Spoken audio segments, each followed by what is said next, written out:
In this video, we'll be taking a look at 2 NBA games happening on May 10, 2025, and providing you with free team picks and total picks for each one of those games, so 4 picks in total. Welcome back to Cash Out Sports. Let's dive right into it. Oh, and don't forget to subscribe and to click the bell icon to get notified as soon as these videos get released, so that you have more time to plan out your bets as we provide these videos on a daily basis. I can guarantee that you'll have all the important information that you'll need on these 2 NBA games after fully watching this video. One more thing before we start. If you would like to gain access to our best exclusive sports picks to take your journey to the next level, then check out our Patreon in the link down below, where we offer our best single picks, parlay picks, and much more. Now let's get started.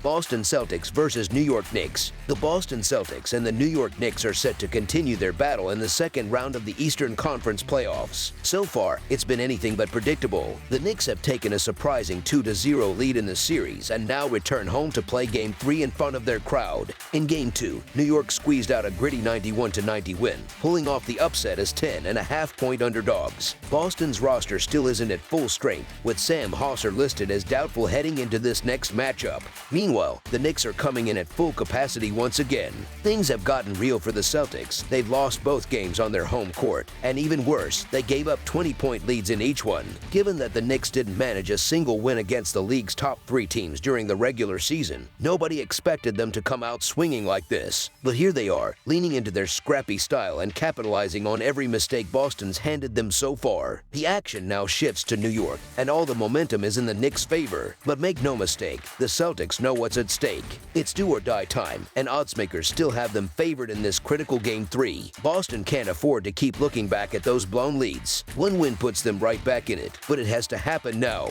They're out of room for error. There's no spinning it. This is a must-win game for Boston. No team in NBA history has ever come back from a 3-0 hole in a playoff series. The Celtics are currently hitting just 25% of their 3-point attempts in this series, way below their regular season average of over 36%. This roster is built to hit from deep, so a correction could be coming. That said, the Knicks deserve some credit for their defense. Still, Boston has missed more than a few wide-open shots that they normally knock down. Defensively, the Celtics finally woke up in Game 2. They held Jalen Brunson to just 17 points, even though he had been averaging over 30 points per game in the playoffs. If New York wins again, Boston, the betting favorite in the East, will be staring elimination in the face. It's tempting to lay the points with Boston, especially since it's hard to imagine them dropping 3 straight games. They really should be up 2-0 given how big their leads were in both games. But the truth is, they blew both chances, and at some point, that trust breaks. This team lives and dies by the 3, and they don't seem willing to adjust when shots aren't falling. It's maddening to watch. I don't want to get burned again. Boston has a bad habit of folding when games get close. The Knicks, on the other hand, seem to embrace those moments. The Celtics are now just 41-47 to 1 against the spread this season. Meanwhile, New York has covered the spread in 7 of their last 9 games. Just to be fair, I've got to mention that the Knicks are 0-13 straight up and 0-12 to 1 against the spread in their last 13 home games as underdogs of 5 points or more. Still, I don't trust the Celtics here. Madison Square Garden is going to be completely unhinged. Total chaos. As our first pick for this matchup, the New York Knicks to cover the spread as underdogs is our full game side pick.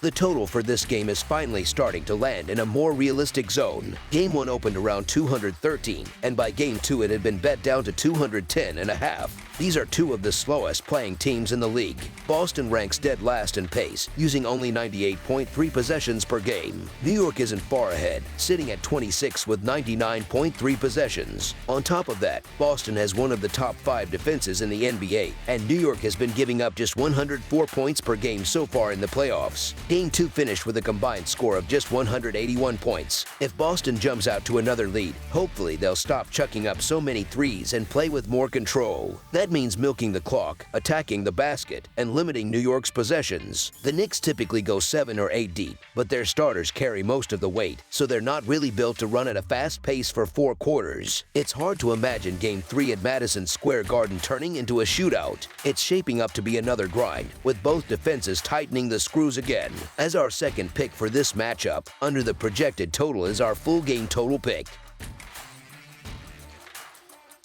Minnesota Timberwolves versus Golden State Warriors. The Western Conference semifinals are now tied at 1 game apiece, and the stage shifts to San Francisco for what's shaping up to be a huge Game 3 between the Golden State Warriors and the Minnesota Timberwolves. So far, both teams have taken turns looking dominant, but with Stephen Curry still out of the lineup, the entire dynamic of this series has taken a turn. The absence of Golden State star has changed the way we look at this matchup. Minnesota is sticking with the same group that's been grinding it out all postseason, while Golden State continues to feel the void left by Curry, who still doesn't have a set return date. Now that the series moves back to Chase Center, the pressure is on for the Warriors' supporting cast, guys like Podziemski, Moody, and Hield, to find another gear. What's really eye-opening is how easily Minnesota handled Game 2, even though Anthony Edwards didn't do much. That's the scary part. He's due for a big night at any moment. At this point, with things tied and Curry not expected back until at least Game 6, Golden State's offensive ceiling just isn't high. Steve Kerr is likely going to lean hard on Kuminga and Jackson Davis to try and spark something.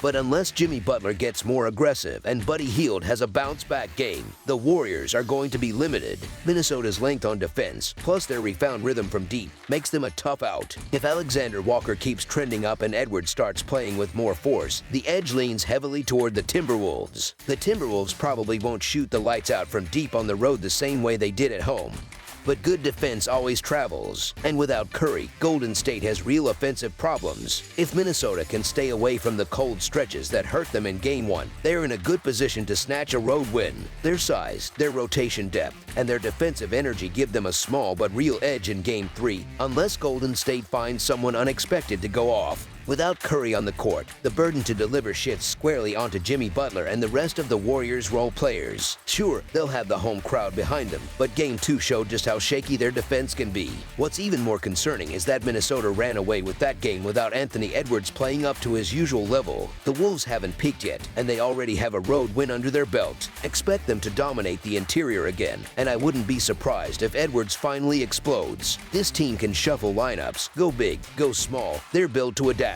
Role players tend to play better at home, so Golden State should get some kind of spark from their shooters. But that might not cut it. Podziemski has been brutal this postseason. He couldn't make a shot if the rim was 10 feet wide. Kuminga hasn't carved out a steady role, and Moody hasn't done much offensively. Jimmy Butler hasn't taken over yet either. He said after Game 2 that he's still focused on getting others involved. Hield has been the one bright spot, playing out of his mind. But that's not enough. Without Curry, the offense just doesn't have the teeth to hang in this fight. Minnesota has also been a strong road team over the past 2 playoff runs, and they looked calm and focused in Game 2. After a letdown performance in the opener, the fans finally saw what this team is capable of. With the series now tied and Curry sidelined for the foreseeable future, this is Minnesota's chance to show they've grown up as a group. Game 3 is there for the taking. They hit 16 threes in Game 2 and dished out 33 assists. That's a sign of elite ball movement. If they replicate that effort on Saturday, the Wolves are in great shape.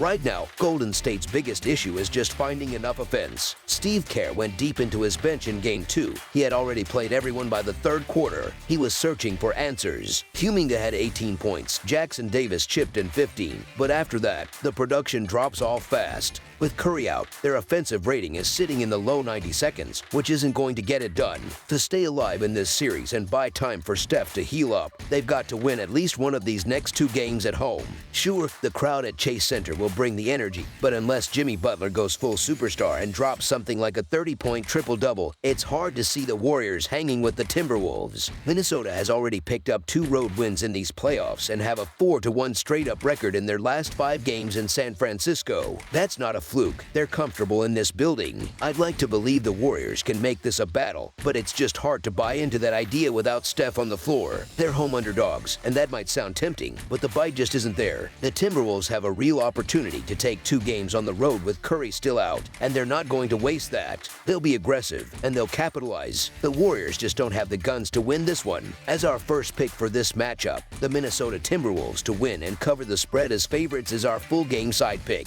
Golden State failed to hit 100 points for the second straight game, but I think we'll see a much more aggressive version of Jimmy Butler in this one. The Warriors' role guys usually shoot it better and play more confidently at home, and they're going to need that. Minnesota found their offensive rhythm in Game 2 and still hasn't gotten that breakout game from Edwards yet. He's due. The rest of the Timberwolves have been stepping up, knocking down open looks, and making plays. Minnesota will get into the paint and swing the ball around until they find the right shot. Game 2 went over the total, and I see that happening again. As our second pick for this matchup, over the projected total is our full game total pick. That's all for now, so if you have any other games you would like reviewed, then leave a comment down below with the game you would like analyzed. Subscribe to our channel, leave a like on this video, and we'll get to it as soon as we possibly can. We would also love to hear your opinion on the picks presented to you in this video, whether you agree or disagree with them, so leave a comment down below and do let us know.